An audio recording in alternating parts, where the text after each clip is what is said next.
CWR Breakfast with Phil Upton. Thursday morning means James Luxford is here.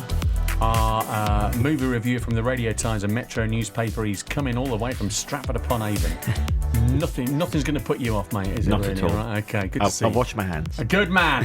Thank you very much. With carbolic soap. None of that hand sanitizer nonsense. Look, just before we start looking ahead at movies this weekend, a couple of things. Obviously, the coronavirus has had an But 2 is out of cinemas. It's been moved back to August. Now, it's a very simple premise, really, both for Bond and for Peter Rabbit.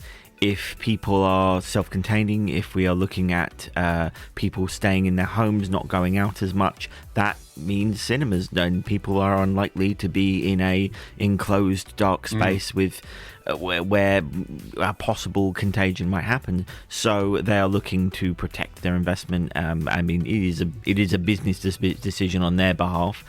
It also happens to align with sort of public safety, but these are big movies. Bond, we were just saying before we went on air, what would the cost be to the Bond franchise to move that movie from its April release to now a November release? Well, it would. I've read that it's costing Sony around $30 million. Right. However, if you can put that into context with what it would make. Yes, around a successful film. So the biggest ever Bond film, Skyfall, made around just over $1 billion, maybe somewhere between $1 billion and $1.5 billion. Okay. A failure for these types of films would be something, it's ridiculous to say it, but something like 600 million. Right. So 30 million to move all the marketing and everything you would do for that. You're looking at, even if it's the difference between 600 and 800 million. Yeah. These are huge numbers they're talking about, and I think everyone at the moment who is looking to take box office money from people, and people aren't coming out, they're just going to move these release dates. But I've never seen anything like it, just things disappearing. Yes. I was at the Bullring yesterday, and the Peter Rabbit posters were up with March 27th, previews on the 20th, and well, obviously that's not happening anymore. Yeah. It'll disappear. Peter Rabbit 2 will now open on the 7th of August, and James Bond's No Time to Die now to November. Let's not talk about what's not on. Let's talk about something that is. The new Vin Diesel, Bloodshot. Bloodshot, yes. Vin Diesel plays the comic book hero, a soldier who is killed in action but brought back to life with technology, only to find the sinister reasons behind his resurrection. What is this place? I'm sorry to be the one to tell you this, but you got yourself killed. At RST, we'd rebuild the most important assets in the U.S. military. Soldiers like yourself. You're the first who we've successfully managed to bring back, but improved, enhanced, with the technology in your veins. I'm not the world's biggest Vin Diesel fan, I'll be honest with you. I don't really sort of go for that genre of movie, but superhero movies are the big box office winners, aren't they? Yeah, I mean, to be honest, I've got a theory about Vin Diesel. I don't think he can ever really launch a film on his own. Right. He's very good in an ensemble. Think Groot in Guardians of the Galaxy. Think, the many people in Fast and Furious, and even Pitch Black, his breakthrough. He was one of a bigger cast.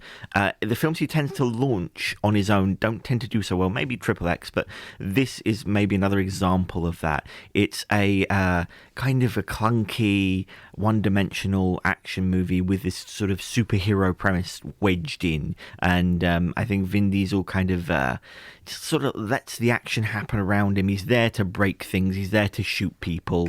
The voice you heard about, we were rebuilding you, is Guy Pearce, a very talented actor. Yeah. He's kind of there to sort of explain what's going on almost, because it is a bit convoluted and it is a bit messy, and I don't think this will be one that launches a cinematic universe. Okay, let's move on from the superhero genre to drama.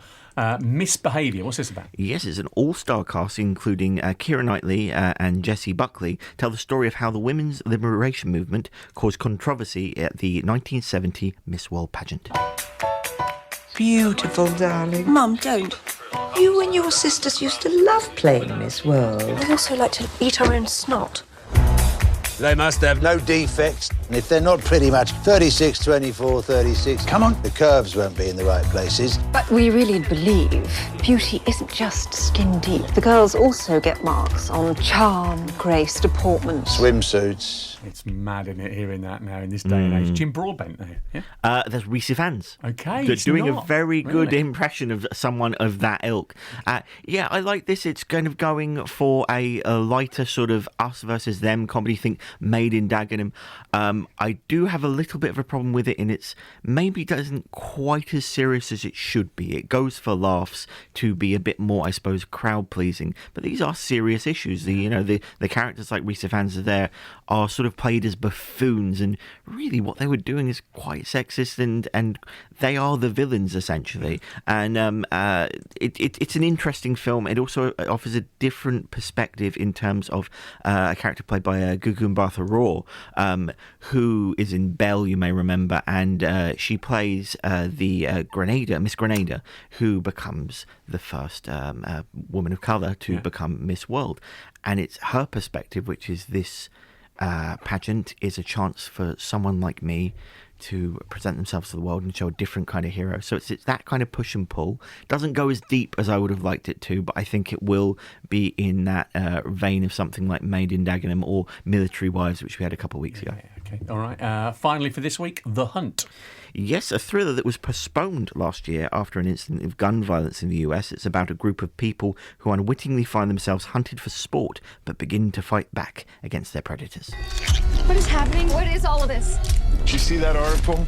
Every year, these liberal elites kidnap a bunch of normal folks like us and hunt us for sport. Any good? I didn't like most controversial films. I think it's a little bit not really worth all the fuss. Donald Trump called it racist and awful and all kinds of names on Twitter. But in the end, it's just a bit of a shock value film. There is some political satire in there, but I think it is mainly there for the shock value, and it didn't really do much for me. Okay, James, good to see you as ever, and hopefully, fingers crossed, we'll see you same time next week. James's reviews you can, of course, read in the Metro newspaper and the Radio Times every week. Just before 9 o'clock, here's Sarah Tilley. Still looks slow for traffic through Shottery on Glebe Road.